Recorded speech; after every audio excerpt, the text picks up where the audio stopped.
ಈ ರಸಸಾರ ಕಡಿಮೆ ಇತ್ತು ಅಂತಂದಾಗ ಏನಾಗ್ತದೆ, ನಾವು ಮಾಡ್ತಕ್ಕಂಥ ಈ ಗೊಬ್ಬರ ಆಯಿತು ಆ ಒಂದು ಮಣ್ಣು ಆ ಬೆಳೆಗಳಿಗೆ ಕೊಡ್ತಕ್ಕಂಥ ಒಂದು ಸಾಮರ್ಥ್ಯ ಇರೋದಿಲ್ಲ. ಸೊ ಅದಕ್ಕಾಗಿ ಈ ತಟಸ್ಥ ಆಗಿರ್ತಕ್ಕಂಥ ಮಣ್ಣು ಮತ್ತೆ ಬಣ್ಣ ಯಾವುದೇ ಇರಲಿ, ಕೆಂಪು ಮಣ್ಣೆ ಇರ್ಬೋದು, ಕಪ್ಪು ಮಣ್ಣೆ ಇರ್ಬೋದು, ಜೇಡಿ ಮಣ್ಣೆ ಇರ್ಬೋದು, ಆದರೆ ಎಲ್ಲ ಒಂದು ಮಣ್ಣುಗಳು ಈ ಒಂದು ಬೆಳೆಗೆ ಸೂಕ್ತವಾಗಿರ್ತಕ್ಕಂಥದ್ದು. ನೆಕ್ಸ್ಟ್ ಹೇಳಿದೆ, ಇದು JS 335 ನೀವೆಲ್ಲರೂ ಬೆಳೀತಕ್ಕಂಥದ್ದು. ಈಗ ಇತ್ತೀಚಿನ ದಿನದೊಳಗೆ ಏನಾಗ್ತದೆ, ಈ ತುಕ್ರೋ ಒಂದು ಆಮೇಲೆ ಸ್ವಲ್ಪ ಒಂದು ನಮ್ಮ ರೈತರುಗಳ ಒಂದು ಅನಿವಾರ್ಯ ಕಾರಣಗಳಿಂದ ಒಂದು ಬೆಳೆ ಕಟಾವು ಮಾಡೋದು ತಡವಾದಂತಂದ್ರೆ ಕಾಳು ಸಿಡಿತಕ್ಕಂಥದ್ದು ಒಂದು ಸಮಸ್ಯೆ. ಕಾಳು ಸಿಡಿತದೆ. ಈಗ ನೀವೇನಾದ್ರೂ ಹಿಂಗಾರು ಬೆಳೆ ಹಾಕಕ್ಕೆ ಹೋದ್ರಿ, ಈಗ ಕಡ್ಲೆ ಅಥವಾ ಹಿಂಗಾರು ಜೋಳ ಏನಾದ್ರು ಹಾಕಕ್ಕೆ ಹೋದಾಗ ಮತ್ತೊಂದು ಸರಿ ಕಾಣಿಸ್ತದೆ. ಸೊ ಇಲ್ಲಿ ನಿಮ್ಮಲ್ಲಿ ಏನಾದ್ರು ಅನುಭವ ಆಗಿದೆಯಲ್ಲ ಗೊತ್ತಿಲ್ಲ, ಆಗಿಲ್ಲ ಬಿದ್ದದಾಗ ಕಾಣಿಸ್ತದೆ. ಹಾಗೆ ಹಾಗೆ ನೀವು ಬಿಟ್ಟಿರಿ ಚೆನ್ನಾಗಿ ಬರುತ್ತಂದ್ರೆ ಅದು ಬಿಟ್ಟಾದ್ಮೇಲೆ ಏನಂತಂದ್ರೆ ಮುಖ್ಯವಾಗಿರ್ತಕ್ಕಂಥದ್ದು ಇದು ಮುಂಗಾರು ಬೆಳೆ. ಆಕ್ಚುಲಿ ಸೋಯಾಬೀನ್ ಮುಂಗಾರು ಬೆಳೆ ನೀವು ಗೊತ್ತಿರ್ಬೋದು. 19-25 10,000ವರೆಗೂ ಹೋಗಿತ್ತು ಕ್ವಿಂಟಲ್. ನೀವು 10,000 ಕ್ವಿಂಟಲ್ ಏನು ಹೋಗಿತ್ತಲ್ಲ ಆ ಒಂದು ಹಂಗಾಮೊಳಗೆ ಇಲ್ಲಿ ಏನು ಗೊತ್ತಿಲ್ಲ. ಬೆಳಗಾವಿ ಜಿಲ್ಲೆ ಒಳಗೆ 3 ಹಂಗಾಮ ಬೆಳೆ ಸ್ಟಾರ್ಟ್ ಮಾಡಿದ್ವಿ. ನೀರಾವರಿ ಮುಂಗಾರು ಅದೇ, ಹಿಂಗಾರು ಅದೇ, ಬೇಸಿಗೆಯೊಳಗೂ ಅದನ್ನೇ 3 ಹಂಗಾಮನ್ನು ಸೋಯಾಬೀನ್ ಹಾಕಿದ್ರು. 10,000ವರೆಗೂ ಇಂದ ರೇಟ್ 2 ವರ್ಷ ಇತ್ತು. 8,000, 7,000 ಇರೋವರೆಗೂ 3 ಹಂಗಾಮ ಹಾಕಿದ್ರು. ನಂತರ ಏನಾಯಿತು, ಈ ಹಿಂಗಾರಲ್ಲಿ ಮತ್ತೆ ಬೇಸಿಗೆ ಒಳಗಡೆ ಆ ಒಂದು ಈ ಹಳದಿ ನಂಜಾಣ ರೋಗ ಅಂತ ಹೇಳ್ತಾರೆ, ಎಲ್ಲ ಎಲೆಗಳು ಹಳದಿ ಹಾಕತ್ತಿದ್ರು. ಸೊ ಆ ರೋಗ ಬಾಧ ಆದ್ಮೇಲೆ ಈಗ ರೈತರು ಹಿಂಗಾರು ಮತ್ತೆ ಈ ಬೇಸಿಗೆಯಲ್ಲಿ ಹಾಕೋದನ್ನ ನಿಲ್ಲಿಸಿದ್ದಾರೆ ನಮ್ಮ ಒಂದು ಬೆಳಗಾವಿ ಜಿಲ್ಲೆಯೊಳಗೆ. ಸೊ ಅದಕ್ಕಾಗಿ ಈ ಒಂದು ಕಾಯಿ ಸಿಡಿತಕ್ಕಂಥ ಒಂದು ಸಮಸ್ಯೆ, ಈ ಒಂದು ತುಕ್ಕು ರೋಗ ಮತ್ತೆ ಕಾಳು ಸಿಡಿಯತಕ್ಕಂಥ ಒಂದು ಸಮಸ್ಯೆ ಇರೋದ್ರಿಂದ ಈ ಒಂದು ತಳಿನ ರೈತರು ಇವಾಗ ಸ್ವಲ್ಪ ಕಡಿಮೆ ಮಾಡ್ತಾ ಇದ್ದಾರೆ, ಬೇರೆ ತಳಿಗಳಿಗೆ ಹೋಗ್ತಾ ಇರ್ತಕ್ಕಂಥದ್ದು. ಅದೇ ಸಮಸ್ಯೆ ಈ JS 9305 ಇದರೊಳಗಿರ್ತಕ್ಕಂಥ ಒಂದು ತಳಿ ಒಳಗೂ ಸಹ ಇದೆ. ಈ JS 9305 ಈ 335 ಒಂದು 5 ದಿವಸ ಒಂದು ವಾರ ಮುಂಚಿತವಾಗಿ ಬರ್ತಕ್ಕಂಥ ಕಟಾವಿಗೆ. ಸೊ ಇದು 85ರಿಂದ 90 ದಿವಸ, ಅದು 85 ದಿವಸ ಒಳಗಡೆ ಕಟಾವಿಗೆ ಬರ್ತಕ್ಕಂಥದ್ದು. ನೆಕ್ಸ್ಟ್ ಸೊ ಅದೇ ಹೇಳಿದಲ್ಲ 9305 ಇದು ಒಂದು ತಳಿ ಅಷ್ಟೇ. ನೆಕ್ಸ್ಟ್ ಸೊ ಇದಕ್ಕೆ ಈಗ ಇವೆರಡು ಸಮಸ್ಯೆ ಹೇಳಿದ್ವಿ. ಮೇಜರ್ ಮುಖ್ಯವಾಗಿರ್ತಕ್ಕಂಥ ಸಮಸ್ಯೆ ತುಕ್ಕು ನಾಸಿರ್ತಕ್ಕಂಥದ್ದಕ್ಕೆ. ಸೊ ಇದಕ್ಕೆ ಸುಧಾರಿತ ಒಂದು ತಳಿಯಾಗಿ ಧಾರವಾಡ ಕೃಷಿ ವಿಶ್ವವಿದ್ಯಾಲಯದೊಳಗೆ ಈ ಒಂದು DSP 21 ಅಂತ ಹೇಳಿ ಈಗ ನೀವೆಲ್ಲ ಹೇಳಿದ್ವಿ, ಈಗ ಅದನ್ನೇ ಬೆಳೀತಾ ಇದ್ದೀನಿ ಅಂತ ಹೇಳಿ. ಸೊ ಇದನ್ನ ಧಾರವಾಡ ಸೋಯಾಬೀನ್ 21 ಅಂತ ಹೇಳಿ ನಾವು ಹೇಳ್ತೇವೆ. ಸೊ ಇದನ್ನ ಈ 2 ತಳಿಗಳಿಗೆ ಒಂದು ಸುಧಾರಿತ ತಳಿಯಾಗಿ ಈ ಒಂದು ಧಾರವಾಡ ಕೃಷಿ ವಿಶ್ವವಿದ್ಯಾಲಯದೊಳಗೆ 2014 ಒಳಗಡೆ ಬಿಡುಗಡೆ ಮಾಡಿದ್ದು. ಸೊ ಈ ಒಂದು ತಳಿ ಈ ತುಕ್ಕು ರೋಗ ನಿರೋಧಕತೆ ಇರ್ತಕ್ಕಂಥದ್ದು, ಸ್ವಲ್ಪ ಒಂದು ಕಟಾವು ಮಾಡೋದು ತಡವಾದಂದ್ರೂ ಒಂದು ತಕ್ಕಣ ಒಂದು ಶಕ್ತಿ ಅಂದರೆ ಕಾಸಿಲಿಲ್ಲ ಇರತಕ್ಕಂಥ ಒಂದು ಶಕ್ತಿನ ಈ ಒಂದು ತಳಿ ಬಂದಿದೆ ಇವಾಗ. ಅಂದರೆ ಈಗೇನೈತೆ 335-9305 ಒಂದು ಸ್ವಲ್ಪ ವಾರ 10 ದಿವಸ 12 ದಿವಸ ತಡವಾಗಿ ಬರ್ತದೆ ಕಟಾವು. ಸೊ ಅದು 335-9305 ಕಂಪ್ಯಾರಿಸನ್ ಮಾಡಿದ್ರೆ ಸೊ ಒಂದು 10ರಿಂದ 12 ದಿವಸ ಈ ಒಂದು ತಳಿ ಕಟಾವು ತಡವಾಗಿ ಬರ್ತಕ್ಕಂಥದ್ದು, ಒಳ್ಳೆ ಇಳುವರಿ ಬರ್ತದೆ.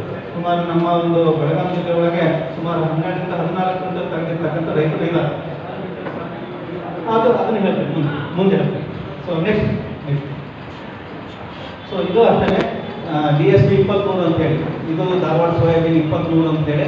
ಸೊ ಈ ನಮ್ಮ ಒಂದು ಬೆಳಗಾವಿ ಜಿಲ್ಲೆ ಒಳಗೆ ಈ ಒಂದು ತಳಿನ ಹಾಕಿದ್ವಿ. ಸೊ ಇಲ್ಲಿ ರೈತರಿಗೆ ಅದು ಪರಿಚಯ ಇದ್ದಲ್ಲ ಗೊತ್ತಿಲ್ಲ. DSP 23 ಈ ಒಂದು ತಳಿಗೆ ಸ್ವಲ್ಪ ನಮ್ಮಲ್ಲಿ ಏನಾಯ್ತದೆ ಕಾಂಡಕೊರೆ ನೋಣ ಅಂತ ಹೇಳ್ತೀವಿ. ಕಾಂಡಕೊರೆ ನೋಣ ಅಂತಂದ್ರೆ ಈ ಹೂವಾಡ ಟೈಮ್ ಒಳಗೆ ಅಥವಾ ಕಾಫಿ ಟೈಮ್ ಒಳಗೆ ಗಿಡಗಳು ಒಣಗಕ್ಕೆ ಚಾಲು ಆಗ್ತದೆ. ಒಣಗಕ್ಕೆ ಚಾಲು ಆದ್ಮೇಲೆ ನಾವು ಕಾಂಡ ಮುರಿದು ನೋಡ್ತಂದ್ರೆ ಒಳಗಡೆ ಕೀಡೆ ಕೈತಾ ಇರ್ತದೆ, ಅದು ಕಾಂಡಕೊರೆ ನೋಣ ಅಂತ ಹೇಳ್ತೇವೆ. ಸೊ ಆ ಸಮಸ್ಯೆ ಒಂದು ಸ್ವಲ್ಪ ಬಾಧ ಆಗ್ತಕ್ಕಂಥ ಒಂದು ಲಕ್ಷಣ, ಈ ಒಂದು ಗುಣ ಹೊಂದಿರ್ತಕ್ಕಂಥದ್ದು ಈ ಒಂದು ತಳಿ ನಮ್ಮ ಭಾಗದಲ್ಲಿ. ಸೊ ಇಲ್ಲಿ ಏನಾಗಿ ಹೋಗಿದೆ ಗೊತ್ತಿಲ್ಲ, ಕಾಂಡಕೊರೆ ಅನ್ನೋ ಸಮಸ್ಯೆ ಗೊತ್ತಿಲ್ಲ. ಸೊ ನಮ್ಮ ಒಂದು ಬೆಳಗಾವಿ ಭಾಗದಲ್ಲಿ ಈ ಒಂದು ತಳಿಗೆ ಆ ಒಂದು ಕಾಂಡಕೊರೆ ನೋಣ ಅಂತ ಒಂದು ಸಮಸ್ಯೆ ಇರ್ತಕ್ಕಂಥದ್ದು. ನೆಕ್ಸ್ಟ್ ಸೊ ನಂತರ ಬಂದಿರ್ತಕ್ಕಂಥದ್ದು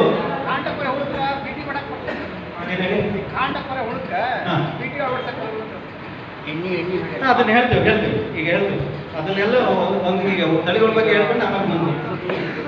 ಸೊ ಇದು DSP 34 ಈಗ 2021 ಬಿಡುಗಡೆ ಆಗಿರ್ತಕ್ಕಂಥ ಇರ್ತಕ್ಕಂಥದ್ದು ಈಗ ಹಸಿರು ಕಾಳು ಇರ್ತಕ್ಕಂಥ ಒಂದು ತಳಿ.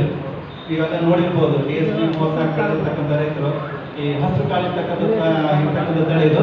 ಇದೇನಿದು 9305 ಅಂತ ಹೇಳಿದ್ರೆ ಅದೇ ರೀತಿಯೇ ಎಲೆಗಳ ಒಂದು ಆಕಾರ ಚೂಪಾಗಿರ್ತಕ್ಕಂಥದ್ದು 4 ಕಾಳು ಇರ್ತಕ್ಕಂಥ ಒಂದು ತಳಿ ಇದು. ಕಾಳು ಮಾತ್ರ ಹಸಿರಾಗಿದೆ, ಒಳ್ಳೆ ಇಳುವರಿ ಇದೆ, ಮತ್ತೆ ತುಕ್ಕು ರೋಗ ನಿರೋಧಕತೆ ಇರ್ತಕ್ಕಂಥದ್ದು, ಮತ್ತೆ 85 ರಿಂದ 90 ದಿವಸಕ್ಕೆ ಕಟಾವು ಬರ್ತಕ್ಕಂಥ ಒಂದು ತಳಿ. ಒಳ್ಳೆ ಇಳುವರಿ, ಸುಮಾರು 10 ರಿಂದ 12 ಕ್ವಿಂಟಲ್ವರೆಗೂ ಒಂದು ಇಳುವರಿ ಬರ್ತಕ್ಕಂಥ ಒಂದು ತಳಿ. ಸೊ ನೆಕ್ಸ್ಟ್ 34 2 ಬರ್ತದೆ ನೋಡಿ. ಈಗ ನೀವು 9305 ಏನಿರ್ತಲ್ಲ ಅದರೊಳಗೂ ಬರ್ತದೆ, ಒಂದೇ ಗಿಡದೊಳಗೆ 12 ಕಾಳಿಗೆ ಇರುತ್ತೆ, 4 ಕಾಳಿಗೆ ಬಂದಿರ್ತದೆ, ಇದು ಆಗ್ತದೆ.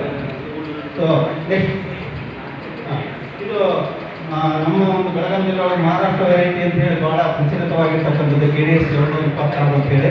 ಸೊ ಇದು ಒಂದು ಒಳ್ಳೆ ಇಳುವರಿ ಕೊಡ್ತಕ್ಕಂಥ ತಳಿ. ಇದು ಏನಿದೆ, ಇದು ಒಂದು ತುಕ್ಕು ರೋಗಕ್ಕೆ ನಿರೋಧಕತೆ ಇರ್ತಕ್ಕಂಥ ತಳಿ. ಸುಮಾರು ಅವಧಿ ಜಾಸ್ತಿ, ಈಗ 9305 ಆಯಿತು, 35 ಆಯಿತು, 21 ಆಯಿತು, 34 ಆಯಿತು. ಅದಕ್ಕೆ ನಾವು ಹೋಲಿಕೆ ಮಾಡ್ಕೊಂತಂದರೆ ಸೊ ಇದು ಒಂದು ಅವಧಿ ಜಾಸ್ತಿ, ಸುಮಾರು ಈ ಹಂಗಾಮ ಒಂದು ಸ್ವಲ್ಪ ಮಳೆ ಚೆನ್ನಾಗಾಯಿತು, ಭೂಮಿ ತಾಕತ್ತಿತ್ತು ಅಂದರೆ ಸುಮಾರು 115 ದಿವಸವರೆಗೂ ಹೋಗ್ತಕ್ಕಂಥ ಒಂದು ತಳಿ. 110 ರಿಂದ 115 ದಿವಸದವರೆಗೂ ಒಂದು ಕಟಾವು ಬರ್ತಕ್ಕಂಥ ತಳಿ. ಆದರೆ ಇಳುವರಿ ಚೆನ್ನಾಗಿದೆ. ನೆಕ್ಸ್ಟ್ ಸೊ ಕುಲೇಕಿ ಮಾಯ ಅಂತೇಳಿ KDS 753 ಅಂತೇಳಿ, ಇದು ಸಹ ಒಂದು ತುಕ್ಕು ರೋಗ ನಿರೋಧಕತೆ ಇರ್ತಕ್ಕಂಥ ಒಂದು ಸ್ವಲ್ಪ ಅವಧಿ ಜಾಸ್ತಿ. ಇದು ಸಹ ಇದೇನು ಕಾಂಡಕೊಲೆ ಮಣ ಅಂತ ಹೇಳಿದ್ದಾರೆ, ಆ ಒಂದು ಮಣಕ್ಕೆ ಸ್ವಲ್ಪ ತಡ್ಕೊಳ್ಳುವಂಥ ಶಕ್ತಿ, ನಿರೋಧಕತೆ ಅಲ್ಲ, ತಡ್ಕೊಳ್ತಕ್ಕಂಥ ಒಂದು ಶಕ್ತಿ ಈ ಒಂದು ತಳಿಗೆ ಇರ್ತಕ್ಕಂಥದ್ದು KDS 753. ಸೊ ಇದು ಒಂದು ಉತ್ತಮವಾದಂಥ ಒಂದು ತಳಿ. ನೆಕ್ಸ್ಟ್ ಸೊ ನಿಮಗೆಲ್ಲರಿಗೂ ಗೊತ್ತಿರೋ ಹಾಗೆ ಸೊ ನಾವು ಮುಖ್ಯವಾಗಿ ಈ ಮಾಗಿ ಉಳುಮೆ ಅಂತ ಹೇಳ್ತೇವೆ. ಈ ಹಿಂಗಾರು ಬೆಳೆ ಕಟಾವಾದ ನಂತರ ನಾವು ಮಾಗಿ ಚೆನ್ನಾಗಿ ಸಿಂಗಲ್ ಪಲ್ಟಿ ಅಥವಾ ಡಬಲ್ ಪಲ್ಟಿ ನೇಗಿಲೊಳಗೆ ಮಾಗಿ ಉಳುಮೆ ಮಾಡಿ ನಂತರ ನಾವು ಇನ್ನೇನು ಬಿತ್ತೋದು ಒಂದು 3-4 ವಾರ ಇರಬೇಕಾಗ್ತದೆ. ಸುಮಾರು ನಾವು ಒಂದು ಕೊಟ್ಟಿಗೆ ಗೊಬ್ಬರಗಳನ್ನು ಹಾಕ್ತಕ್ಕಂಥದ್ದು. ಈ ಕೊಟ್ಟಿಗೆ ಗೊಬ್ಬರ ಮುಂಚಿತವಾಗಿ ಹಾಕಬೇಕಾದ್ರೆ ಈಗ ನಾವು ಯೂರಿಯಾ DAP ಯಾವ ರೀತಿ ಕೊಡ್ತೇವಲ್ಲ ಅದು ಇಮಿಡಿಯೇಟಾಗಿ ನಮ್ಮ ಬೆಳೆಗೆ 15 ರಿಂದ 20 ದಿವಸ ಒಳಗೆ ನಮ್ಮ ಬೆಳೆಗೆ ಸಿಗ್ತಕ್ಕಂಥದ್ದು. ಆದರೆ ಈ ಒಂದು ಕೊಟ್ಟಿಗೆ ಗೊಬ್ಬರದ ಏನಾಗ್ತದೆ, ಸುಮಾರು 1 ತಿಂಗಳು 1.5 ತಿಂಗಳವರೆಗೂ ಬೇಕಾಗ್ತದೆ. ಅದರೊಳಗಿರ್ತಕ್ಕಂಥ ಪೋಷಕಾಂಶಗಳು ಬಿಡುಗಡೆಯಾಗಿ ನಮ್ಮ ಬೆಳೆಗಳಿಗೆ ಸಿಗಬೇಕಾಗ್ತಂದಾಗ ಸುಮಾರು 1 ರಿಂದ 1.5 ತಿಂಗಳವರೆಗೂ ಬೇಕಾಗ್ತದೆ. ಸೊ ಅದಕ್ಕಾಗಿ ನಾವು ಮುಂಚಿತವಾಗಿ ಒಂದು 3 ರಿಂದ 4 ವಾರ ನಾವು ಮಣ್ಣಿಗೆ ಆ ಒಂದು ಸಗಣಿ ಗೊಬ್ಬರ ಸೇರಿಸ್ತು ಅಂತಂದಾಗ ನಮ್ಮ ಒಂದು ಮಣ್ಣಿನಲ್ಲಿ ಈ ಸೂಕ್ಷ್ಮಾಣು ಜೀವಿಗಳ ಒಂದು ಸಂಖ್ಯೆ ಜಾಸ್ತಿ ಆಗ್ತಕ್ಕಂಥದ್ದು ಒಂದು, ಜೊತೆಗೆ ಈ ಮಣ್ಣಿನಲ್ಲಿ ನೀರನ್ನು ಹಿಡ್ಕೊಳ್ತಕ್ಕಂಥ ಒಂದು ಶಕ್ತಿನ ಈ ಒಂದು ಸಗಣಿ ಗೊಬ್ಬರ ಕೊಡ್ತಕ್ಕಂಥದ್ದು. ಸೊ ಅದಾದ ನಂತರ ನಾವು ಈ ಒಂದು ಬೀಜೋಪಚಾರವನ್ನು ಮಾಡಿ ಬಿತ್ತನೆಗೆ ಹೋಗ್ತಕ್ಕಂಥದ್ದು. ನೆಕ್ಸ್ಟ್ ಸೊ ಒಂದು ಧಾರವಾಡ ಕೃಷಿ ವಿಶ್ವವಿದ್ಯಾಲಯದಿಂದ ಈ ಒಂದು ಸೋಯಾ ಅವರಿಗೆ ಎಷ್ಟು ಬೀಜ ಪ್ರಮಾಣ ಬೇಕು ಮತ್ತು ಸಗಣಿ ಗೊಬ್ಬರ ಎಷ್ಟು ಬೇಕು, ಅದೇ ನಂತರ ಯಾವ್ಯಾವುದು ನಾವು ಬೀಜೋಪಚಾರ ಮಾಡಬೇಕು, ನಂತರ ಅದಕ್ಕೆ ಬೇಕಾಗಿರ್ತಕ್ಕಂಥ ಲಘು ಪೋಷಕಾಂಶಗಳು ಅಂತ ಹೇಳ್ತೀವಿ. ಈ ಒಂದು ಲಘು ಪೋಷಕಾಂಶಗಳು ಎಷ್ಟೆಷ್ಟು ಬೇಕು ಅಂತ ಹೇಳಿ ಈ ಧಾರವಾಡ ಕೃಷಿ ವಿಶ್ವವಿದ್ಯಾಲಯದಿಂದ ಈ ಒಂದು ಸೋಯಾ ಅವರಿಗೆ ಸುಧಾರಿತ ಬೇಸಾಯ ಕ್ರಮಗಳು ಅಂತ ಹೇಳ್ತೀವಿ. ಸೊ ಅದರಲ್ಲಿ ಸುಮಾರು 25 ರಿಂದ 30 kg ಒಂದು ಎಕರೆಗೆ ಬೇಕಾಗಿರ್ತಕ್ಕಂಥದ್ದು. ಈಗ 335 ಮೇಲೆ ಸುಮಾರು ಅದು 30 kg ಹೇಳ್ತಾರೆ. ಅದೇ 21 ಆಯಿತು, 34 ಆಯಿತು. ಸೊ ಇವೆಲ್ಲವೂ 25 kg. ಅದೇ ನೀವು ಒಂದು ಸಾಲಿನ ಸಾಲಿಗೆ ಅಂತರ ಜಾಸ್ತಿ ಕೊಡ್ಕೊಂಡಾಗ ಒಂದು ಬೀಜದ ಪ್ರಮಾಣ ಕಡಿಮೆ ಆಗ್ತಕ್ಕಂಥದ್ದು. ನೆಕ್ಸ್ಟ್ ಇಲ್ಲಿ ಸೊ ಇದರೊಳಗೆ 25 ರಿಂದ 30. ಅದೇ ರೀತಿ ಈ ಕೊಟ್ಟಿಗೆ ಗೊಬ್ಬರ ಅಥವಾ ಸಾವಯವ ಗೊಬ್ಬರ ಅಥವಾ ಸಗಣಿ ಗೊಬ್ಬರ ಅಂತ ಹೇಳ್ತಾವೆ, ಅದರಲ್ಲಿ 2.5 ರಿಂದ 3 ಟನ್ ಸುಮಾರು 1.5 ರಿಂದ 2 ಟ್ರ್ಯಾಕ್ಟರ್ ಖಾಲಿ ಆಗುವಷ್ಟು ನಾವು ಈ ಮುಂಚಿತವಾಗಿ ಒಂದು 3 ರಿಂದ 4 ವಾರ ಮುಂಚಿತವಾಗಿ ಮಣ್ಣಿಗೆ ಸೇರಿಸ್ತಕ್ಕಂಥದ್ದು. ನಂತರ ಈ ಒಂದು ಬೀಜೋಪಚಾರ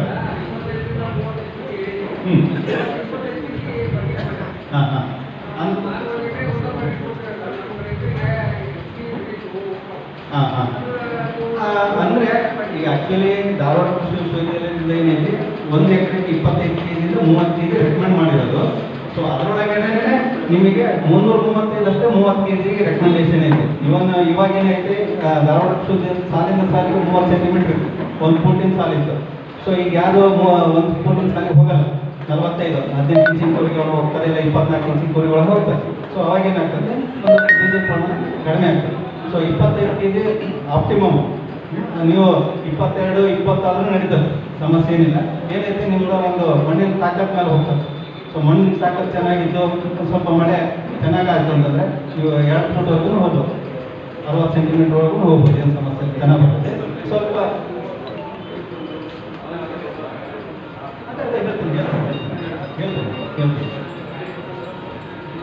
ಸೊ ಈಗ ಈ ಒಂದು ಕಾರ್ಯಕ್ರಮ ಉದ್ಘಾಟನೆ ಮಾಡಿ ನಂತರ ನಾನು ಮುಂದುವರಿಸ್ತೇನೆ.